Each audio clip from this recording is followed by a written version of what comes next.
understand their passion. They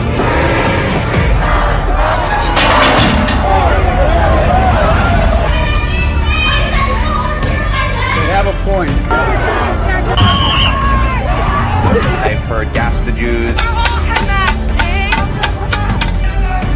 I don't resent his passion. I also condemn those who don't understand what's going on with the Palestinians. I understand their passion. Oh, man. Yeah, we got to talk about it. We've got to talk about it. A lot has happened recently, and we're going to be diving into all of it. Excuse me. Including me actually agreeing with MSNBC. Yes, I know. Breaking news. I actually agree with MSNBC. Can you believe it? Hey, when you see this clip, I'm sure a lot of you will too. And with that being said, as a matter of fact, because I got a lot to show you guys, a whole lot. So I want to make sure that we have enough time to do that. So with that being said, like, share, comment, and of course, hit that subscribe button if you are new. And let's dive in. So, Jonathan, from your point of view at the ADL, what are you hearing? I mean, you've brought us a great look at the Jewish experience since October 7th, but right now, in the midst of these protests, what is it like to be a Jewish student on the campus of not just Columbia, but University of Texas? There are a whole bunch of schools. It's the right question, Willie. You know, I was at UCLA on Sunday. I was at USC on Friday talking to Jewish students. I was at Columbia last week. And let me tell you, I don't know exactly what Eugene saw at GW in terms of these tents, but I've talked to students from all these universities, and they don't feel afraid. They are with good reason.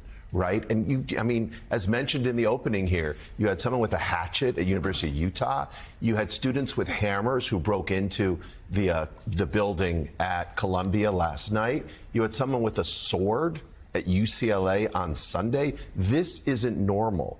People showing up fully concealing their faces like they're ISIS fighters, that isn't normal. And I heard from kids again and again and again. They are leaving campus. They are moving out of their dorms because they are worried. At Columbia, of course, President Shafiq, she had to close classes. I don't know if people realize this. Classes are over at Columbia. They all went remote because the administration was so afraid of these people. I see these videos. I see these images of mass protesters breaking into buildings, barricading them with furniture. And look, I'm reminded of January the 6th. That's what this looks like to me. I mean, we talk at ADL about right-wing extremists, about masked Proud Boys showing up at school board meetings, about Oath Keepers wearing masks. I look at this, and this is what I see. And let's be clear about one thing. The students who are doing this, the groups behind it, SJP, Palestinian Youth Movement, their response to President Shafiq's offer last night was, Columbia will burn. I mean, these students, we shouldn't treat them like children when they're hardened activists. Well, they're adults, and go ahead. No, so I was just going to say this is it's one half about the students. It's also about, Mika, these authorities and the lack of them. Why are these school administrators? Why are they abdicating their responsibility to this degree? And this affects students. It affects outsiders. It affects teachers with tenure. The last I checked, tenure is supposed to give you intellectual protection so you can say things in classrooms. It doesn't, it seems to me, give you the ability to break the law with impunity. And I just don't understand what's, and you see also the difference on the campuses between what's happening on some, Chicago and Florida, as opposed to what's happening at Columbia and others. There's an enormous gap in the principle and backbone we're seeing here. Well, Richard, to your point, I think that's where that's the place we've all been sitting in watching this, going, what the hell is going on? What are these universities doing? Why aren't they doing something? And I'll echo the horror that this does look like January 6th. What a terrible example for our students.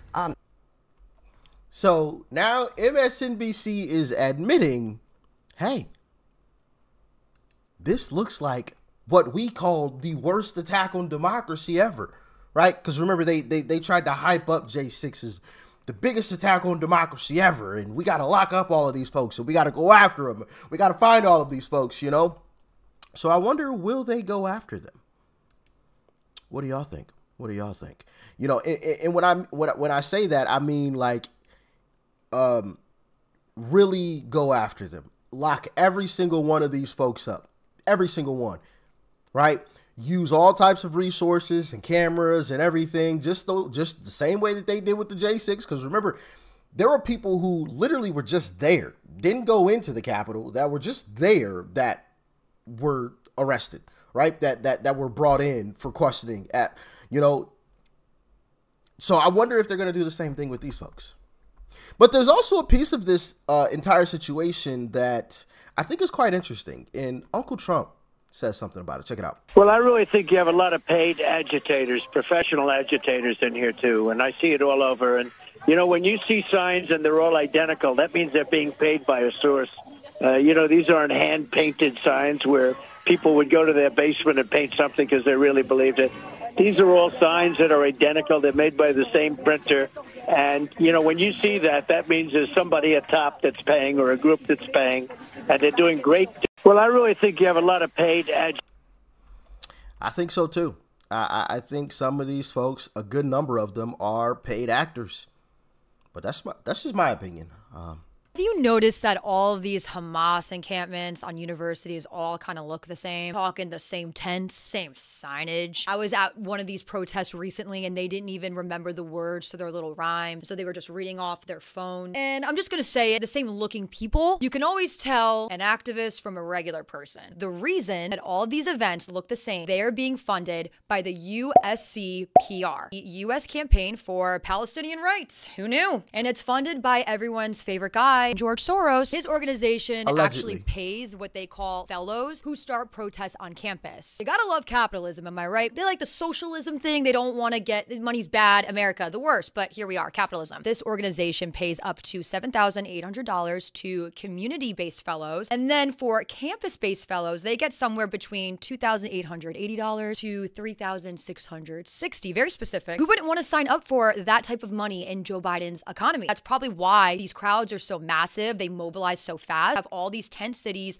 across the country as it is. And then you have these universities embedded in these cities. And then you get paid if you just like show up and chant a little bit. You don't even have to memorize the rhyme. The math adds up here. And sometimes I see that they have like snacks and water to give out for free. I'd rather be poor with morals, but I can't speak for everyone else. But I do think I'm going to start calling what we're seeing here with these protests and riots as the tent city politics. Population Democrats.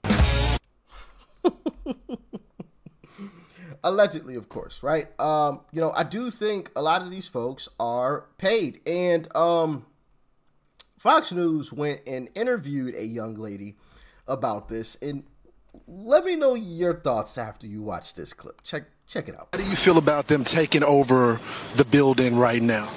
I think that their cause is a just cause, and I hope that the administration really hears their demands. I think they're just demands. Do you feel like it was right to hold 3 of the janitor workers hostage inside of the building? I think that's a really false narrative. That's what the janitors are saying, that they weren't allowed to leave. I think that that's a really false narrative. Even if the janitors are saying that, you're saying that that's not true. I think that it's a really false narrative that the students took anyone hostage. How do you feel about some of the Jewish students saying that they don't feel safe here on campus? I think that this is also a really false narrative that's being promoted. Do you think October 7th and the attack that happened is a false narrative? Do you believe that some of the women were raped? My colleague just came back. So this is what happened. Can you get out of my face, please? So this is what you see at these protests. Once you get into the nitty-gritty of what happened on October the 7th, the rape of women, what's happening there, they deny what happened. As you know, that is actually factual now, that the janitorial workers were blocked inside of the building. And anytime you bring that up, the Jewish cause, the Jewish people, the kids that feel unsafe on campus, they deny the reality of it. They should all be instantly arrested immediately and given some years. You barricaded innocent folks inside of a building without letting them leave. Janitors, just there to clean, right? People who are trying to make an honest living, locked inside of a building. What if they had to go pick up their kids? What if they had an important appointment or something? What if they, had some medication that they needed to take? Right? We know folks who, have certain illnesses or whatever, and so they have like a medication that they are supposed to take at a certain time of the day, right? What if that was the case? And these folks did not care. Didn't care at all. Right? But this is all Democrats' fault. This is the monster that they created. They created this by, a lot of different ways. One of the different ways is by not locking these folks up. Listen to what this guy says on live television. Check it out. So what will you guys do when the police come right in here and, end up maybe handcuffing people and arresting them? We'll do what we always done. We'll get arrested, just like the criminals in the subway. They're always right back out in 24 hours.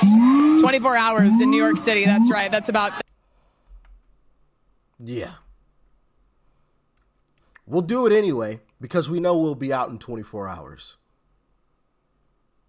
Now, I guarantee you, if you start slapping these folks with a minimum of 5 years in prison, all this would disappear. It would disappear instantly. Now, I support people's right to freedom of speech, right? You are free to protest. You are 100%. But when you're doing stuff like locking janitors inside of a building, you've crossed the line. You've absolutely crossed the line. When you're beating people up, which I'm not going to show you guys those clips for obvious reasons, right? You can easily find them on X, right?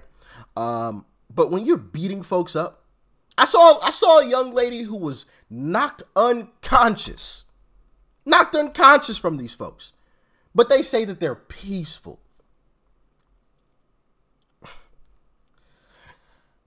Well, thank goodness. Things took a turn yesterday at Columbia, on the campus of Columbia, and here was one of the scenes.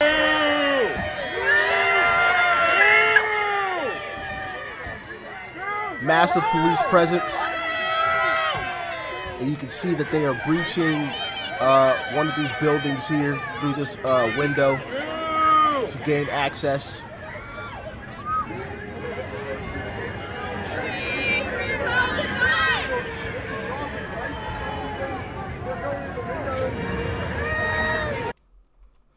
And the result of that was some arrests. Now, this is Columbia University, and here are some of the folks after they were arrested being taken away.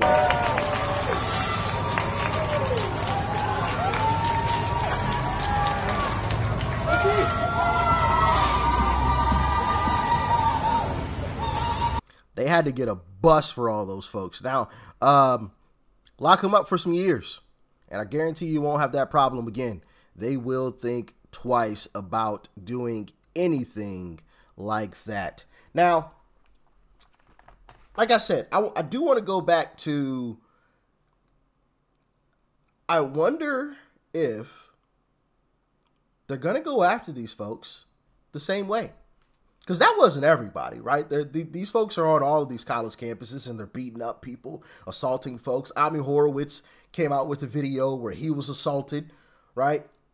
So I wonder, are they going to go after these folks like that?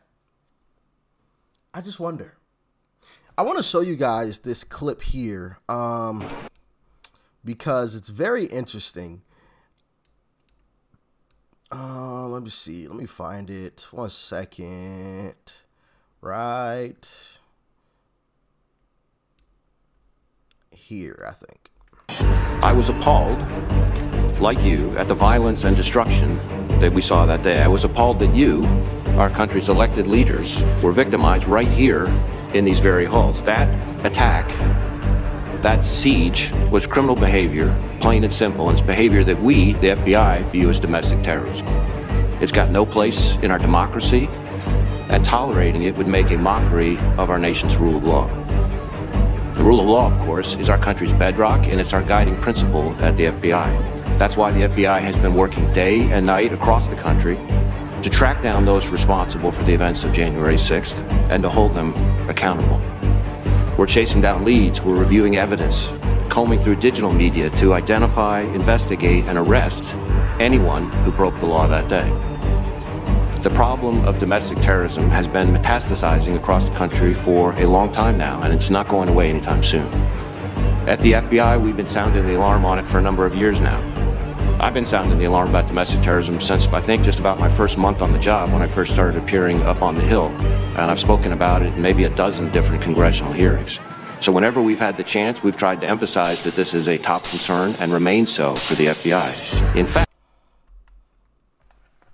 is it a top concern? Are you going to track down those folks the same way you track down the J6ers? You just heard MSNBC say this was the same as J6. So now you have leftists admitting that the worst day or the worst attack on democracy, right? Something very, very close to it, the exact same thing just happened.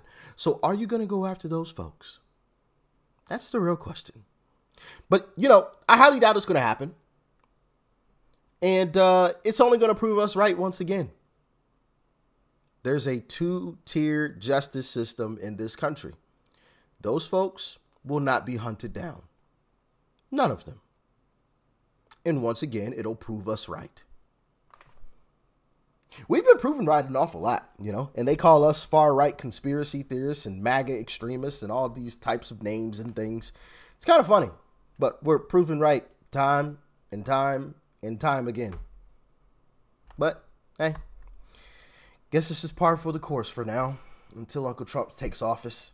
And then we can straighten things out and make sure that this never happens again. Y'all let me know what you thought about this one in the comment section below. Y'all stay safe out there. Peace and love. I'm out.